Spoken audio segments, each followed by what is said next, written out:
நாம பிரமாணம் இல்லாதவர்களும் இல்ல, நியாய பிரமாணத்துக்கு கீழாகவும் இல்ல. we are under the law of Christ.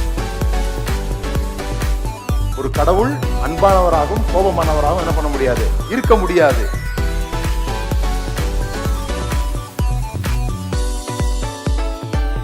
பாவத்தை வியாதியாக பார்ப்பதுதான் சுவிசேஷத்தை சரியாக புரிந்து கொள்ள உதவும்.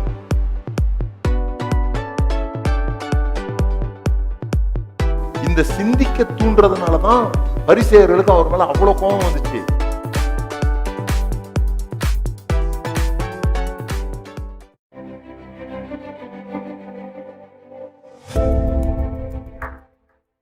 பைபிள்ல ரொம்ப முக்கியமான ஒரு வார்த்தை கவலைப்படாதிருங்கள் தான். நீங்கள் ஒன்றுக்கும் கவலைப்படாதிருங்கள், அஞ்ஞானிகளைப் போல நீங்கள் கவலைப்பட வேண்டாம் அப்படின்னு நம்ம வாசிக்கிறோம். ஒரி அப்படிங்கிறதுக்கு கிரேக்க வார்த்தை என்ன வருதுன்னா டிவைடட் மைண்ட் அப்படின்னு வருது. அதை தான் பைபிள்ல நீங்க வாசித்து பார்க்கலாம். இருமனம் உள்ளவன் எதையும் பெறான். அதாவது கவலைப்படுறவங்க எதையும் பெற மாட்டாங்க, அதான் அதனுடைய அர்த்தம்.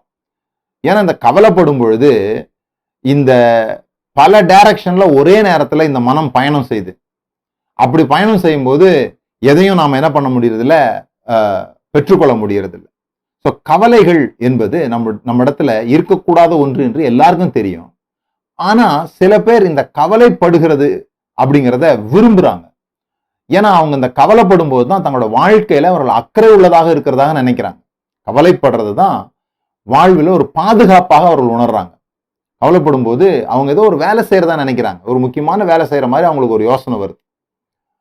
ஒரு ஐஸ்வர்யமான ஒரு பெண்மணி, அவங்க கிட்ட எல்லா வசதியும் இருக்குது.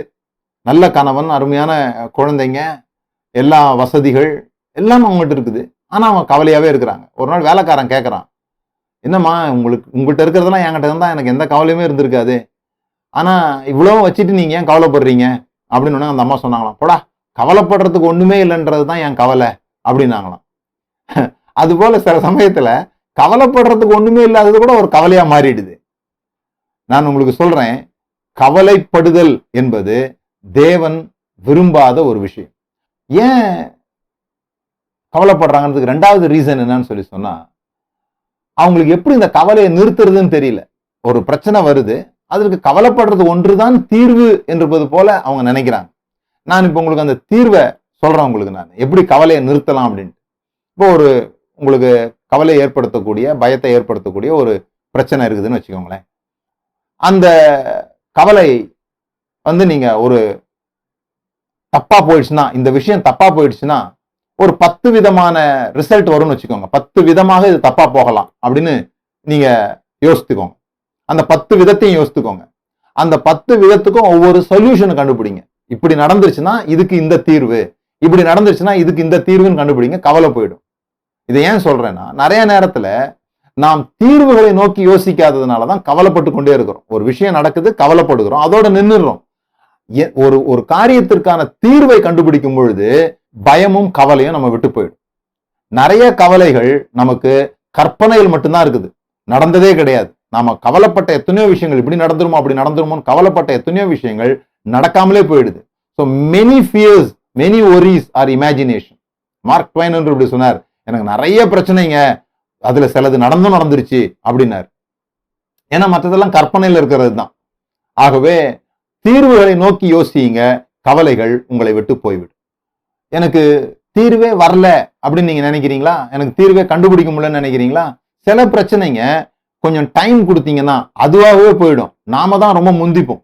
அதான் பைபிள்ல சொல்லியிருக்கு, உங்கள் கவலைகளை எல்லாம் அவர் மீது வைத்து விடுங்கள், அவர் உங்களை விசாரிக்கிறவரானபடியால் உங்கள் கவலைகளை எல்லாம் அவர் மீது வைத்து விடுங்கள்.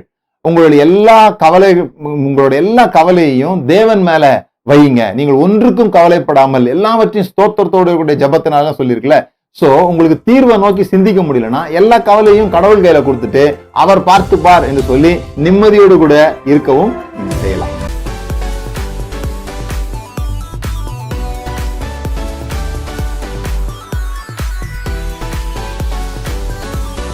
நாம பிரமாணம் இல்லாதவர்களும் இல்ல, நியாய பிரமாணத்துக்கு கீழாகவும் இல்ல. we are under the law of Christ.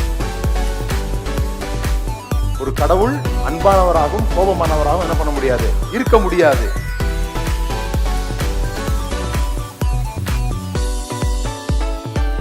பாவத்தை வியாதியாக பார்ப்பதுதான் சுவிசேஷத்தை சரியாக புரிந்து கொள்ள உதவும்.